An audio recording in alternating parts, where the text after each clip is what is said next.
ఎంతవరకు సాధ్యపడుతుందంటే అన్ని సాధ్యపడతాయని మనం వదిలేస్తాం, అలా అని చెప్పి ప్రయత్నిస్తాం, కడదాగా ప్రయత్నిస్తాం, ఆఖరి శక్తి, ఆఖరి ఒంట్లో ఉన్న ఆఖరి చుక్క దాకా మనం ప్రయత్నిస్తూ ఉంటాం. అంతేగాని ఆశయాన్ని చంపుకుంటామా సఫలం కావని, సంపూర్ణం కావని.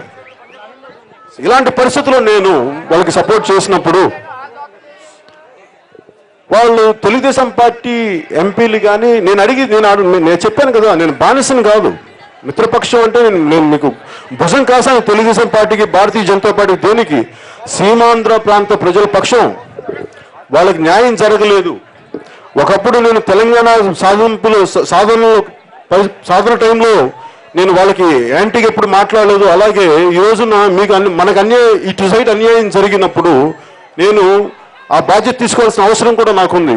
అందుకు నేను వచ్చాను, తెలుగుదేశం పార్టీకి సపోర్ట్ చేశాను. సపోర్ట్ చేసినప్పుడు నేను అడిగిన ఒకటి మాట, స్పెషల్ ప్యాకేజ్ కోసం సిన్సియర్గా ప్రయత్నించాను సార్. ప్రతిసారి ప్రభుత్వాలు అంటాయి కానీ, పార్లమెంట్లు అంటాయి కానీ, అదొక్కటి మాట కంటే అది అందరికీ ఉంది. స్పెషల్ ప్యాకేజ్ వల్ల మనకు బోలెని అవకాశాలు వస్తాయి. ఇవన్నీ ఇదొకటి. రెండు, నేను అడిగింది క్యాపిటల్ని ఎలా కడతారు అనుకున్నప్పుడు నాకు వచ్చిన మొట్టమొదటి, అది ఇచ్చిన మాట అనవచ్చు, చెప్పిన మాట అనవచ్చు, ఏదన్నా అనుకోవచ్చు, కానీ అసలు ప్రజల దగ్గర నుంచి భూమిని సేకరించే అవసరం లేనంత భూమి మనకి కృష్ణా జిల్లాలోనూ గుంటూరు జిల్లాలో ఉంది. బోల్డంత అటవీ భూమి ఉంది. దాన్ని డీనోటిఫై చేసి అసలు మనం చాలా గొప్ప రాజధాని కట్టుకోవచ్చు. అది మొదటి ఆలోచన. అక్కడి నుంచి ఆలోచన మారింది. అది ఎందుకు మారింది? ఎందుకంటే నేను ప్రభుత్వంలో లేను. నేను ప్రతిసారి ఒక ముఖ్యమంత్రి పదవిలో ఉన్న ఒక గౌరవనీయ వ్యక్తిని నేను పదే నాకు తగ్గించిన ఇష్టం. ఎందుకంటే నేను పదవికి ఆ పదవిని నాకు తృణీకరంగా మాట్లాడడం నాకు ఇష్టం లేదు. ఆ పదవికి నేను రాజ్యాంగం సృష్టించిన పదవి కాబట్టి నేను దానికి ఇచ్చే గౌరవం. నేను అది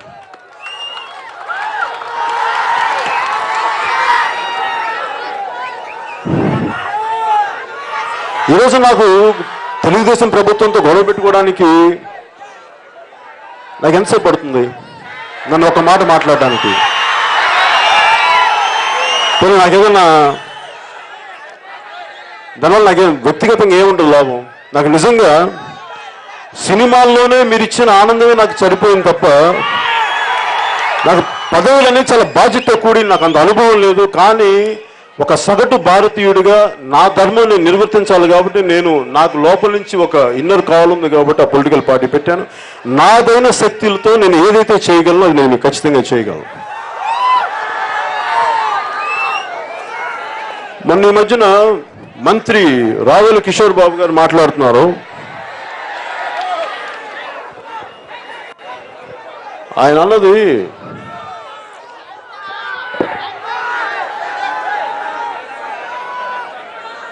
ఒక మొత్తం పోయింది, ఇంక ఉన్నది 3,000 ఎకరాలే కదా, 3,500 ఎకరాలకి ఎందుకింత రాద్ధాంతం అని అడిగారు ఆయన.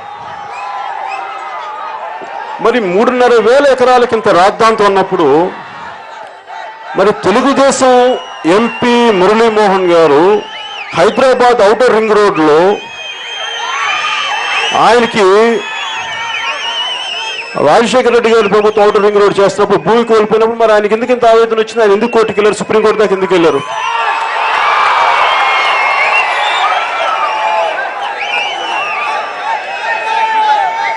ఆయనకి ఎంత వస్తుందో నాకు తెలియదు. ఖచ్చితంగా చాలా ఆస్తుందని నేను అనుకుంటున్నాను. అట్లీస్ట్ నాకు అంతవరకు అర్థమైంది.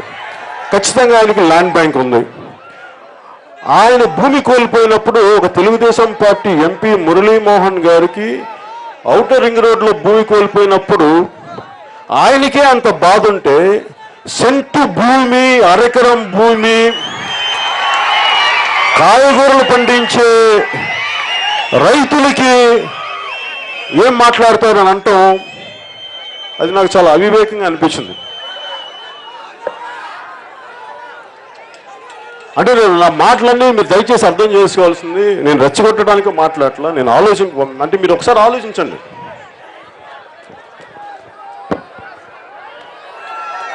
రావుల కిషోర్ బాబు గారికి నేను చెప్పదలుచుకుంది,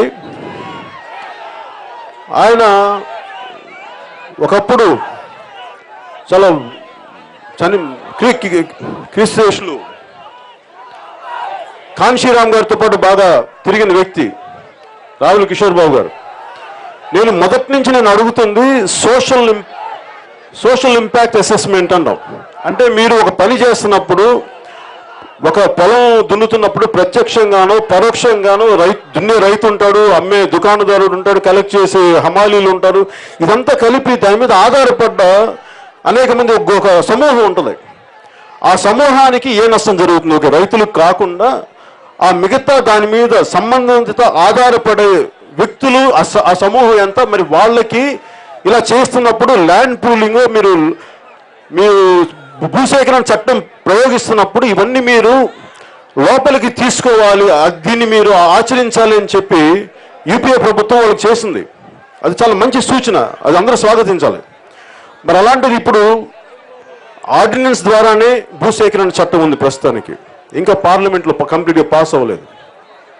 సో భూసేకరణ చట్టం ఆర్డినెన్స్ మీద ఉన్నప్పుడు తెలుగుదేశం ప్రభుత్వం నేను విన్నవించుకునేది ఏంటంటే, మీరు బలవంతంగా భూసేకరణ చేయటం కుదరదు. దయచేసి భూసేకరణ చేయొద్దు.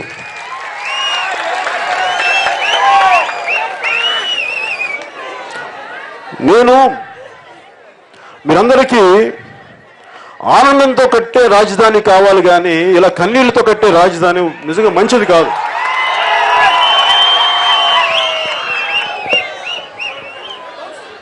ఇప్పుడు గాంధీ గారు ఎందుకు గ్రామీణ భారతానికి అంత ప్రాముఖ్యత ఇచ్చారంటే, 1000 అంతస్తులు బిల్డింగ్ కడతాం, 200 అంతస్తులు బిల్డింగులు కడతాం, ఆకాశ హర్మ్యాలు నిర్మిస్తాం, చంద్రమండలానికి రాకెట్లు పంపిస్తాం, మార్స్కి మార్స్కి మన ఉపగ్రహాలు పంపిస్తాం. కానీ అందరూ తీసుకెళ్ళి సస్టైన్ అనేది భూమిలో పండిన పంటే కదా. వెళ్ళి 1000 అంతస్తుల బిల్డింగ్లో ఉన్నా అక్కడ తినేది అన్నమే, తిండే, భూమిలో పండే తిండే. అభివృద్ధి కోసం ఉన్న పొలాలని నాశనం చేయటం నాకు ఎప్పుడు బాధ కలిగిస్తుంది. కానీ రాజధాని కావాలి, అభివృద్ధి కావాలి, కానీ వయా మీడియాగా ఇంకో పద్ధతి ఉండదా? మధ్య మార్గం అనేది ఒకటి ఉండదా? ఎందుకు ఉండదు? చంద్రబాబు నాయుడు గారు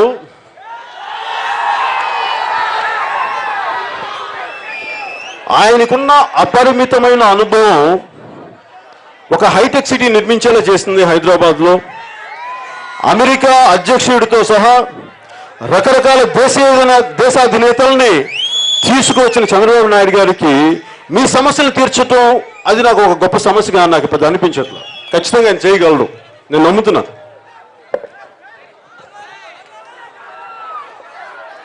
కానీ భూసేకరణ చట్టం మీద నా సమస్య ఏంటంటే, ఇందాక అనేక సమస్యలు తీసుకొచ్చారు. ఎప్పుడు భూమి సేకరించినప్పుడల్లా ఇందాక నాకు ల్యాండ్ పూలింగ్కి మేము రెడీగా లేరని చెప్తున్నారు. నిజంగా రెడీగా ఎందుకు లేరు? నేను హామీ ఉంటే ఇస్తామని అంటున్నారు. నేను హామీ తీసుకోవడానికి అక్కడ ఉన్న చట్టానికి ముఖం ఉండదు, చట్టానికి ముఖాలు మారుతూ ఉంటాయి. ఈరోజు ఒక కలెక్టర్ ఉండొచ్చు, రేపు ఇంకో కలెక్టర్ ఉండొచ్చు, వాళ్ళు మారిపోతూ ఉంటారు. కానీ పేపర్లో ఉన్నదే నిజం. సో మీ భయాలు నేను అర్థం చేసుకోగలను. అంటే ఇప్పుడు ఇక్కడ నాకు భూమి కోల్పోయినప్పుడు నా ఊరికి అవతల దూరంలో 1 మైలు దూరంలో నాకు భూమి ఇస్తానంటే నాకు అందుబాటులో ఉంటుంది. కాకుండా మీ భయంలో ఎక్కడో ఈ క్యాపిటల్ పరిధిలో ఎక్కడెక్కడ ఇస్తామంటే ఖచ్చితంగా భయాలు ఉంటాయి. అది క్లాజ్లో లేదు, ఆ చట్టంలో లేదు కదా వాళ్ళు చెప్పిన దాంట్లో. అలాగే అనేక లోపాలతో కూడుకున్నది అది. అందువల్ల తెలుగుదేశం ప్రభుత్వానికి నేను విన్నవించుకునేది ఏంటంటే, అది లోపాలతో కూడి ఉంది. అందుకని ఇక్కడున్న ఉండవల్లి, బేతపూడి, పెనుమాక, మిగతా తదితర గ్రామాల రైతులందరూ వాళ్ళ భయాలు ఇవి. ఒకప్పుడు కోట్లు పలికిన భూములు వాళ్ళకి ఈ రోజున ఇచ్చుకోవడానికి ఎందుకు ఇబ్బంది అంటే, అక్కడ ఒకవైపు తుళ్ళూరు గ్రామంలో 1.5 లక్షలు ఉన్న భూములు, 10 లక్షలు ఉన్న భూములు ఈరోజు 1.5 కోటి అయిపోతే, ఈ రోజున కోట్లున్న భూములు, పైగా అన్ని చిన్న కమత రైతులకి పోగొట్టుకోవడానికి నిజంగా బాధ ఉంటుంది. ఎందుకంటే మాకు కూడా 2 ఎకరాల పొలం, 3 ఎకరాల పొలం ఉండేది. మాకు తెలిసి మేము అవసరాల కోసం మా చిన్నప్పుడు అమ్మేశారు, అది నాకు గుర్తుంది. ఇంకా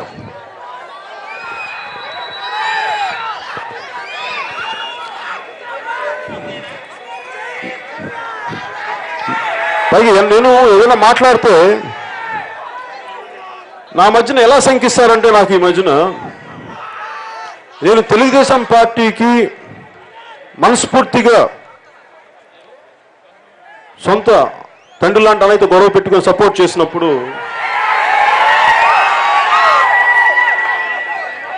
అప్పుడు నేను ఏ కులం అని కానీ ఏం గుర్తు రాలేదు.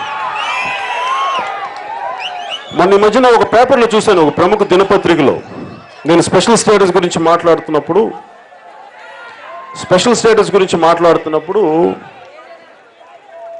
నేను అడిగినకి కొన్ని ప్రశ్నలకి రకరకాలుగా రెస్పాండ్ అయ్యారు, తర్వాత సంభాళించుకున్నారు. కానీ ఆ తర్వాత ఒక ప్రముఖ దినపత్రికలో ఒక వారాంతం జరిగిన అన్ని పొలిటికల్ ఈవెంట్స్ గురించి ఒక సమీక్ష రాశారు ఒక ప్రముఖ ఎడిటర్ ఒక ఆయన. ఆ రాయటంలో నాకు బాధ కలిగించిన విషయం ఏంటంటే, పవన్ కళ్యాణ్ రాజధాని పర్యటనకి వెళ్ళినప్పుడు ఆయన కులం యువత అంతా ఆయన చుట్టూ తిరిగారని రాశారు. నాకు చాలా బాధ కలిగించింది. మరి ఇదే నేను కులాన్ని, మతాన్ని, ప్రాంతాలని దాటిన వ్యక్తిని నేను. ఎందుకంటే నిజ జీవితంలోనే నాకు అలాంటి ఏం లేవు. నాకు అన్ని కులాలు, అన్ని మతాలు, అన్ని ప్రాంతాలని సమానంగా చూడగలిగే శక్తిలోనే, స్థాయిలోనే. నన్ను దయచేసి ఒక్క కులానికి మట్టుకు అంటగట్టుకండి, నాకు చాలా బాధగా ఉంటుంది. నా ఇద్దరు కూతుర్లో ఒక కూతురికి నేను చర్చిలో నామకరణం చేశాను, ఇంకో కూతురు హిందూ, ఇంకో కూతురు. సో నాకు దయచేసి అనేటప్పుడు నాకు కులాలు ఇవన్నీ అంటగట్టుకండి, చాలా అసహ్యం ఉంటుంది.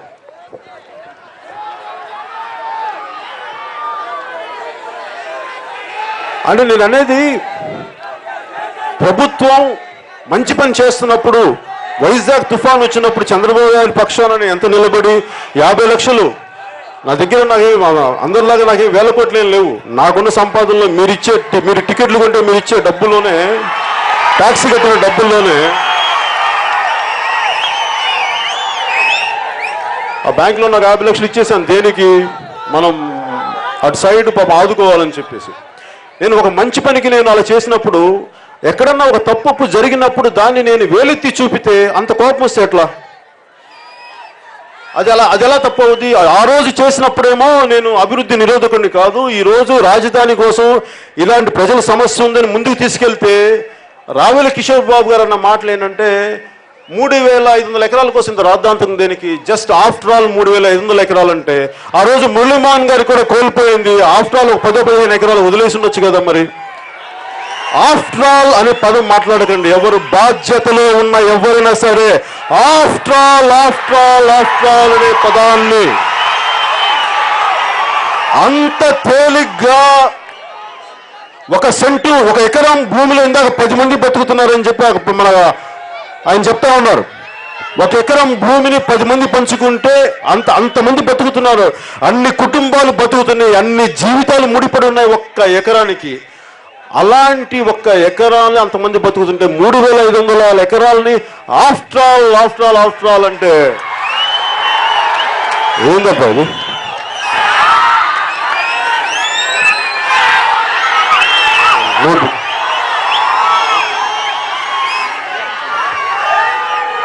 కొన్ని గుర్తురారు చూసుకో.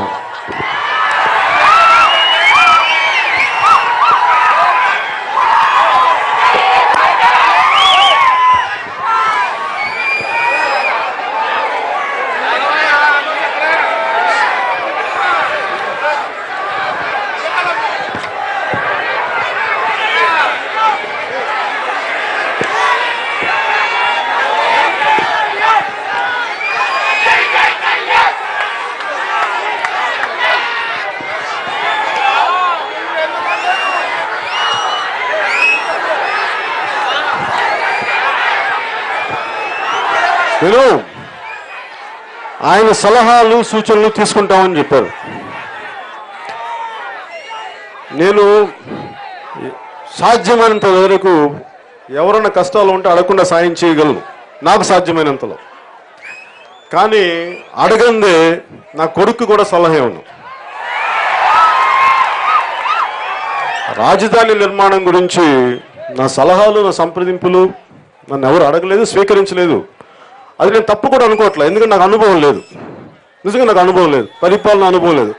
కానీ పరిపాలనా అనుభవం ఉన్న చాలామంది రాజకీయ నాయకులు ఉన్నారు. ఉదాహరణకి లోక్సత్తా మన జయప్రకాష్ నారాయణ గారు లాంటి వ్యక్తి ఉన్నారు.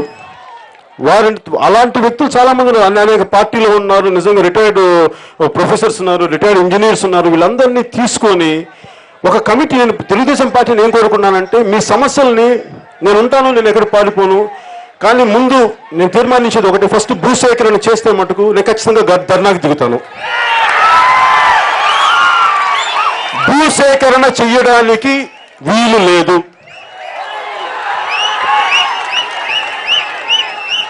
ఇష్టపడిస్తే తీసుకోండి, అనుమానం లేదు, నేను అడ్డు చెప్పను.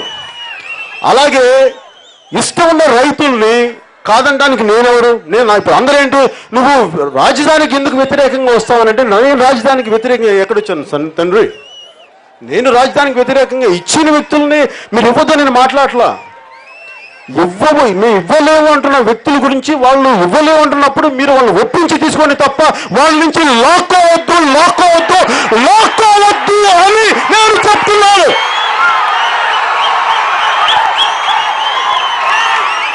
భూమిని లాక్కోవద్దు.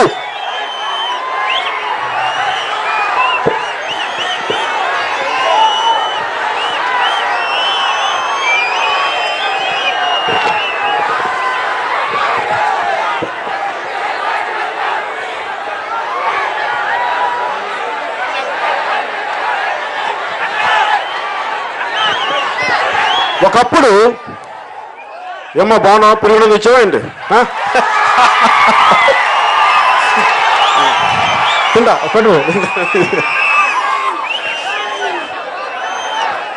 నేను తెలుగుదేశం పార్టీకి జత కట్టడానికి వారికి నేను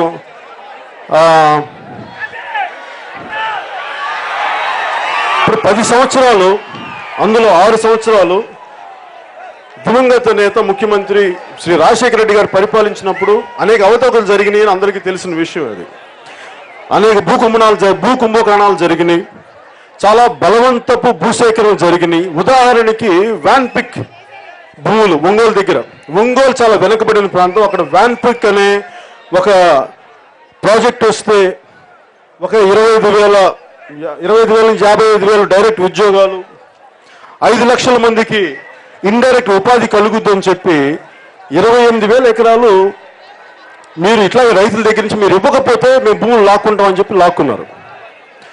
ఆ రోజున నేను ఒంగోలులో తెలుగుదేశం పార్టీ తరఫున ప్రచారం చేయడానికి వెళ్తే అక్కడ కర్ణం బలరాం గారు కూడా ఇదే మాట చెప్పారు, ఈ వ్యాన్పిక్ భూముల గురించి మాట్లాడండి, వీళ్ళ దోపిడీ గురించి మాట్లాడాను. మరి అదే భూసేకరణ మీద మీరు పోరాటం చేసినప్పుడు మళ్ళీ అదే భూసేకరణ చట్టం ఇలా బలవంతంగా తీసుకొస్తే అప్పుడు వాళ్ళకి మనకి మీకు ఏంటి తేడా నాకు అర్థం కావట్లా. అది తప్పైనప్పుడు ఇది కూడా తప్పే కదా. అది అన్యాయం అని నోరెత్తినప్పుడు ఇది కూడా ఖచ్చితంగా అన్యాయమే. అందుకని నేనేమంటానంటే, మీరు దయచేసి సమతుల్యతతోటి, సమగ్ర దృష్టితోటి దీన్ని మీరు ఒక విధి విధానాల ద్వారా ఒక ఎక్స్పర్ట్ ప్యానల్ కమిటీని పెట్టండి. వాళ్ళకి అనేక సమస్యలు ఉన్నాయి ఇక్కడ ఉన్న గ్రామస్తులకి.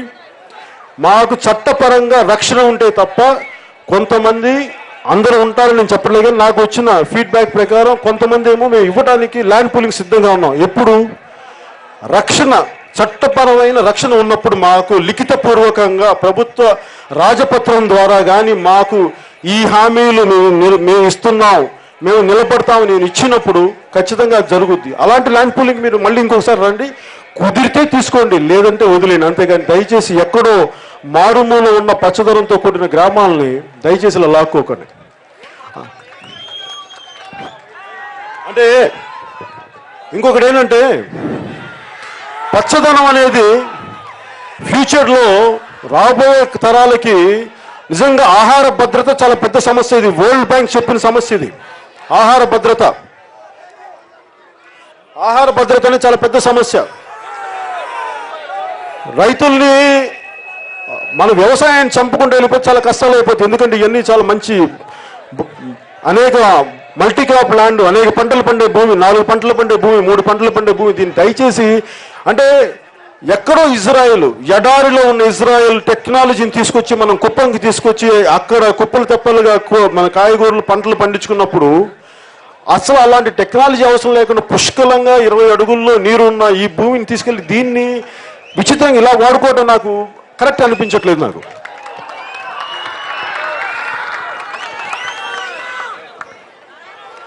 అంటే మనకేమో అవసరం లేని చోటేమో అక్కడ అవసరం ఉంది ఇరిగేషన్ టెక్నాలజీ, మన Israel irrigation drip irrigation technology అక్కడ కావాలి, అక్కడ ఉంది. ఇక్కడ ఉన్నప్పుడు ఇక్కడ బోల్డంత వేస్ట్ ల్యాండ్ ఉంది. దీన్ని పచ్చదనాన్ని వదిలేసి ఇంకొక చోట నేను తెలుగుదేశం ప్రభుత్వానికి కూడా విన్నవించుకునేది ఏంటంటే, ఉండవల్లి గ్రామస్తులు కానీ మిగతా వాళ్ళు ఎవరైనా సరే రోడ్లు ఇవ్వడానికి సిద్ధంగా ఉన్నారు. మీ బ్యూటిఫికేషన్ వాళ్ళు పాడు చేయట్లా. వీటన్నిటికంటే కూడా మన భారతదేశం అనేక కులాల సమూహం, దయచేసి ఎవరు మర్చిపోకూడదు. నాకు కులాల మీద వ్యామోహం లేదు, కానీ కులాల పట్ల అవగాహన ఉంది నాకు. అంటే కొన్ని కులాలేమో అగ్రస్థాయిలో ఉంటాయి, కొన్ని కులాలేమో దిగువ స్థాయిలో ఉంటాయి, ఇంకొన్ని కులాలు అట్టడుగు స్థాయిలో ఉంటాయి. ఇది మన కర్మ, మన దేశ కర్మ ఏంటో నాకు తెలియదు, కానీ చాలా బాధాకరమైన విషయం. మనకి ఇక్కడ ఏమైపోతుంటే, ఒకప్పుడు తెలంగాణలో ఇట్లాంటి పరిస్థితులు వచ్చినప్పుడు అక్కడ తెలంగాణ నాన్ తెలంగాణ సమస్య వచ్చింది. ఈసారి ఇక్కడ కులాల సమస్య వస్తే కులాలతో కొట్టుకుంటారు. అది దయచేసి తెలుగుదేశం ప్రభుత్వం దీన్ని చాలా జాగ్రత్తగా చూడాలి. దయచేసి దీన్ని నిర్లక్ష్యం చేయకండి. ఇది నేను చాలా ఆచితూచి, ప్రతి మాట నేను ఆచితూచి మాట్లాడుతున్నాను. ఇక్కడ ఏ మాట నేను ఒక్క అక్షరం కూడా అజాగ్రత్తగా అయితే నేను మాట్లాడలేదు. దయచేసి ఇది మీరు అర్థం చేసుకోండి.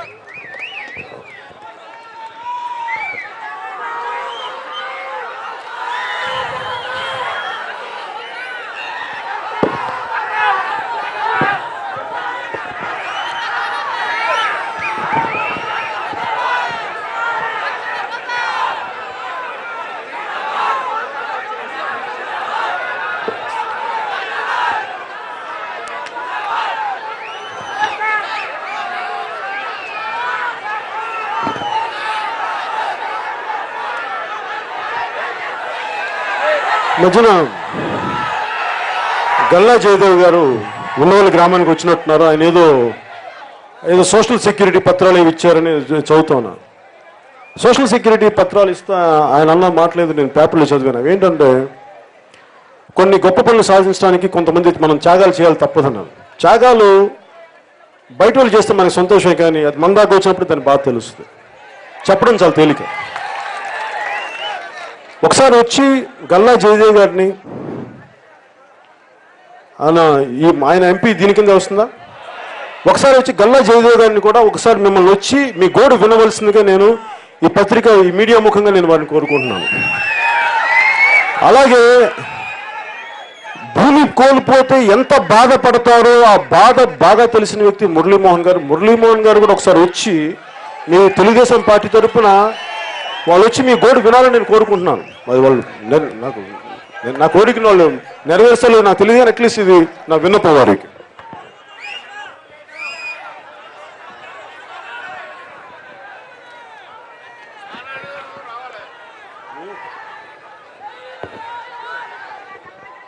ఈ రోజున పత్తిపాటి పుల్లారావు గారు, నారాయణ గారు వాళ్ళు అసలు ఈ భూసేకరణకి వాళ్ళు ముందు నడిపించారు.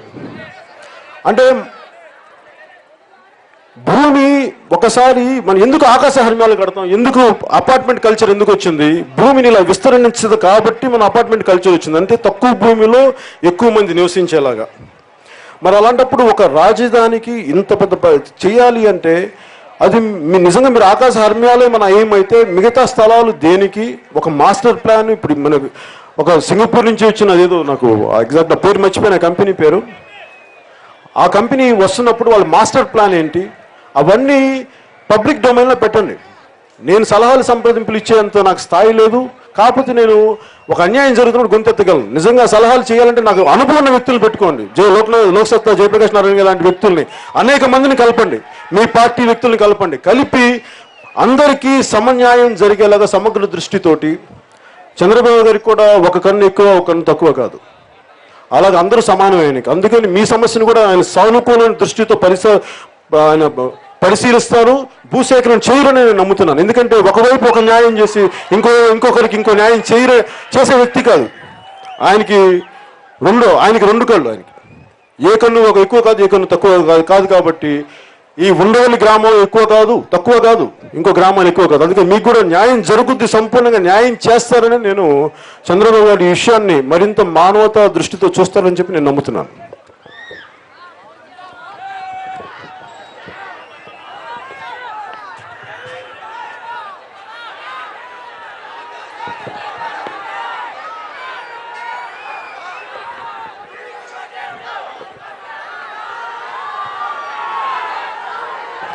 అంటే ఎంత పకడ్బందీగా ఉండాలి అంటే ఈ భూసేకరణ కానీ భూ సమీకరణ ఎంత పకడ్బందీగా ఉండాలి అంటే అనేక వేల మంది రైతులు వాళ్ళ నమ్మకాన్ని, వాళ్ళ విశ్వాసాన్ని, వాళ్ళ ఫ్యూచర్ని, వాళ్ళ భవిష్యత్తుని, వాళ్ళ పిల్లల భవిష్యత్తుని, వాళ్ళ తరాల భవిష్యత్తుని తీసుకొచ్చి అందరూ తెలుగుదేశం పార్టీలో పెడుతున్నారు. ఒకవేళ వచ్చే ఎన్నికల్లో తెలుగుదేశం పార్టీ రాకపోతే, ఒకవేళ అలాగా చెప్తున్నాను, కీడించి మేలించమంటాం కదా, ఒకవేళ రాకపోతే అప్పటికి నారాయణ గారు ఉండరు, పత్తిపాటి పుల్లారావు గారు ఉండరు, ఒకవేళ టీడీపీ రాలేదనుకుందాం. అలాంటి పరిస్థితుల్లో మరి నేను మీ గురించి కూడా మాట్లాడలా, మీరు కూడా నష్టపోయారు అనుకుందాం. కానీ ఇచ్చిన రైతులకి వాళ్ళ గ్యారంటీ ఏంటి? వాళ్ళ గ్యారంటీకి వాళ్ళు ఏ సంతకాలు పెడుతున్నారు? మేము ప్రతి ఒక్కళ్ళు నమ్మిస్తున్నారు. ఎవరు నమ్మిస్తున్నారు? ఈరోజు పత్తిపాటి పుల్లారావు గారు వస్తున్నారు, నారాయణ గారు వస్తున్నారు. ఒకవేళ అదేది రాజపత్రం ద్వారా, ధృవీకరణ పత్రాల ద్వారా ఏమీ లిఖితపూర్వకంగా లేనప్పుడు అవి ఎంత హాని కలిగజేస్తాయి? దానివల్ల ఎంత బాధ్యత ఉంది తెలుగుదేశం ప్రభుత్వానికి? నేను ఒక సినిమా తీసేటప్పుడు సినిమా ఫెయిల్ అయితే ఇంటి మీదకి వచ్చి నా డిస్ట్రిబ్యూటర్లు అడుగుతారు, నువ్వు సినిమా తీసావు, ఎంత ఖర్చు పెట్టావు, ఏం చేశారు, నువ్వు బయటికి రా అంట. సరే ఇట్లా అంటగానే ఏందా ఇలా చేసావు, కొంచెం మా నష్టాలు వచ్చిన మరి ఎలా నిలబడతా అంటాను. నేను జవాబుదారీ, మరి నేను పారిపోలేను. నేను సినిమా తీసాను, డైరెక్షన్ చేశాను, ఒకసారి చాలా పెద్ద ఫ్లాప్ అయితే మొత్తం నా రెమ్యునరేషన్ రూపాయలు తీసుకుని తిరిగి ఇచ్చేయాల్సి వచ్చింది. అంటే నేనేమంటానంటే, ఒక సినిమాకే నేను ఇంత జవాబుదారీతనం వహిస్తున్నప్పుడు, ప్రభుత్వాలు భూములు లాక్కుంటున్నప్పుడు, భూములు సమీకరిస్తున్నప్పుడు ఇంకెంత బాధ్యతతో ఉండాలి? ఆ బాధ్యతని ఎలాగా మాట ద్వారా ఇస్తే ప్రభుత్వాలు ఎందుకుంటాయి? మాట ఇస్తే పర్సనల్ ఇది. కానీ ప్రభుత్వాలు మాట ఇచ్చేటప్పుడు కేవలం పత్రాల ద్వారా ఇస్తాయి, శాసనాల ద్వారా ఇస్తాయి. అలా ఇచ్చినప్పుడే ఏదైనా ముందుకెళ్తుంది. అందుకని దయచేసి దీన్ని చాలా తిరస్కారంగా కానీ, చాలా తక్కువ స్థాయి ఆలోచన విధానంతో కానీ దయచేసి వెళ్ళరని నేను అనుకుంటాను. ఎందుకంటే చాలా బాధ్యతతో కూడుకుంది. ఎందుకంటే నేను రాయలసీమ ప్రాంత వాసులు కూడా నాకు చాలా మంది వచ్చారు నా దగ్గరికి మధ్యన. మీరు ఎంతసేపు తెలుగుదేశం పార్టీకి సపోర్ట్ చేసి, కొంతమంది వైఎస్ఆర్సీపీ నాయకులు కూడా నా దగ్గరికి వచ్చారు. అంటే సెకండ్ లెవెల్లో నన్ను కలిసేవాళ్ళు, నా ఫ్యాన్స్ వాళ్ళందరూ నా అభిమానులు. అంటే సినిమా పరంగా నేనంటే ఇష్టం, పార్టీ పరంగా ఇంకొకరు అభిమానులు ఉండొచ్చు, అది పెద్ద వేరే విషయం, సహజమైన విషయం. నేను వేరేగా తీసుకున్నాను. వాళ్ళు వచ్చి, సార్ నాకు మీరంటే ఇష్టం కానీ మీరు మాకు నచ్చలేదు, మీరు ఇలా చేసింది, మరి రాజధాని మా కర్నూలు ఎందుకు కట్టలేదని అడుగుతున్నారు నన్ను. అంటే నాకు అనిపించింది, ఎన్ని చదువుతున్నప్పుడు నాకు ఏమనిపించింది అంటే, వాళ్ళందరితో మాట్లాడుతున్నప్పుడు, రాయలసీమ వాసులకి ఎవరికి మాకు ఇంకా సరైన న్యాయం జరగలేదు. రాయలసీమకి సరైన మాకు, ఎందుకంటే రాష్ట్రం విడిపోయినప్పుడు ఎక్కువ సీమాంధ్ర ఆంధ్ర ప్రాంతం కంటే కూడా సీమ ప్రాంతం ఎక్కువ నష్టపోయింది. ఎందుకంటే వాళ్ళకి ఆ మనలాగా ఇక్కడ ఇటు సైడ్ లాగా నీళ్లు లేవు, అక్కడ వర్షాల మీద ఆధారపడాలి. ఒకప్పుడు మన తెలంగాణ నుంచి వచ్చే చిన్న ఇది కూడా ఈరోజు అడ్డంకి అయిపోయింది వాళ్ళకి రావడానికి, ప్రాజెక్ట్స్ నేను కట్టాలంటే. సో ఆ బాధ ఉండిపోయింది. ఇంకొకసారి మనం ఎంతో తెలుగుదేశం ప్రభుత్వం కానీ చంద్రబాబు నాయుడు గారి దృష్టి ఎంతసేపు రాజధాని మీదే ఉంటే మిగతాది సమతుల్యత ఉంటుందా? ఒకవేళ అటు ఇంబ్యాలెన్స్ క్రియేట్ అయితే అది మళ్ళీ ఇంకో తెలంగాణ లాంటి సమస్య తెచ్చి పెడుతుందా అన్నది కూడా ఒకసారి మీరు ఆలోచించుకోవాలని నేను కోరుకుంటాను. అలాగే హుడ్ నాకు చాలా మంది వచ్చారు వైజాగ్ నుంచి. హుడ్ తుఫాన్ వచ్చి విశాఖపట్నం గల్లంతైంది, బొత్స గారి వల్ల విజయనగరం గల్లంతైంది అని చెప్పి ఇలాంతా చెప్తున్నారు.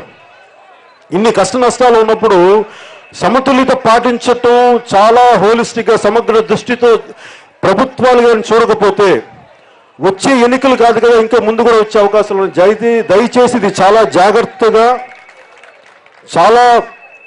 మనం చాలా ప్రత్యేక దృష్టితో చూడాలి. ఎందుకంటే నేను ఎందుకు ప్రతిసారి ఆయన ఈ మధ్యన అంటారు, చంద్రబాబు నాయుడు గారు ప్రతిసారి వెళ్ళి అట్లా ఎదుర్కో అంటే అలా ఎలా ఎదుర్కొంటాం?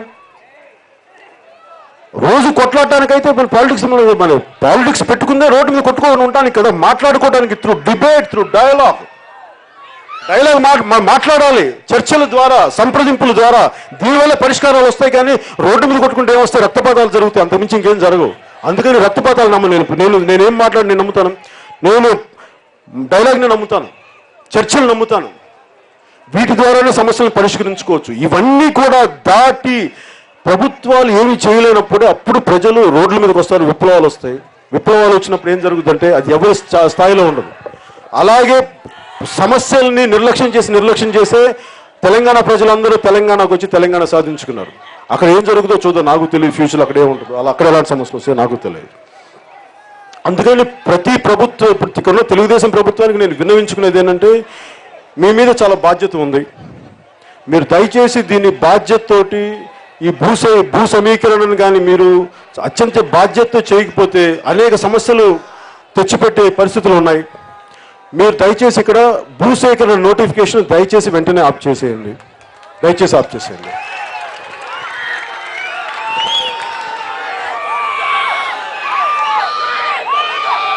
ప్రతి ఒక్కరిని అడగండి.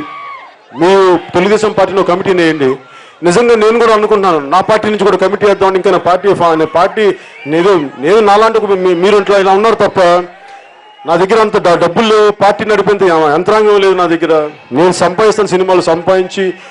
నేను చెప్పాను మార్చి 14న నాది 25 సంవత్సరాలు దూరదృష్టి, 25 సంవత్సరాలు ఈ దేశం కోసం నేను శ్రమిస్తాను. అప్పుడు ఈ లోపల నాకేం తొందర లేదు. నాకు కూర్చోబెట్టి నేను పదవి మీద కానీ నాకు ఎలాంటి అది నా కాంక్షలు లేవు. నాకు నా ఆనందం, నా జీవితంలో నాదే చిన్న జీవితం. నేను కూడా రైతుని, నేను కూడా కూరగాయలు పండిస్తాను. నేను ఇంకా వరి పండించలేను, కానీ మీలాగా కూరగాయలు పండిస్తే నా కష్టం నాకు తెలుసు. సో దయచేసి నేను ఈ సభ ద్వారా విన్నవించుకునేది, నేను ఈరోజు ప్రొటెస్ట్ చేయడానికి నేను సిద్ధంగా ఉన్నాను, నిరాహార దీక్ష చేయడానికి సిద్ధంగా ఉన్నాను. పరిస్థితులు అక్కడి దాకా తీసుకెళ్ళడం నాకు ఇష్టం లేదు. అక్కడి దాకా దేనికి? సంప్రదింపుల ద్వారా పరిష్కారాలు జరుగుతున్నప్పుడు నాకు కూర్చోబెట్టి నాకు గవర్నమెంట్ ఇబ్బంది పెట్టి ప్రజా జీవితాన్ని అస్తవ్యస్తం చేసి ప్రొటెస్టులు చేసి ఇబ్బంది పెట్టడం నాకు ఇష్టం లేదు. నిజంగా తెలుగుదేశం ప్రభుత్వం కానీ దీన్ని అందరి బాధలని సమదృష్టితో చూడకుండా మొండిగా వెళ్తే అప్పుడు ఏమి చేయాలో అప్పుడు నా విధి విధానాలు ఏంటో అప్పుడు చెప్తాను. అప్పుడు దాకా దయచేసి నేను సభాముఖంగా మీ అందరి ముఖంగా నేను వేడుకునే తెలుగుదేశం ప్రభుత్వం, దయచేసి భూసేకరణను చేయకండి. భూ సమీకరణకి వాళ్ళని ఎలా ఒప్పిస్తారో అలా ఒప్పించండి.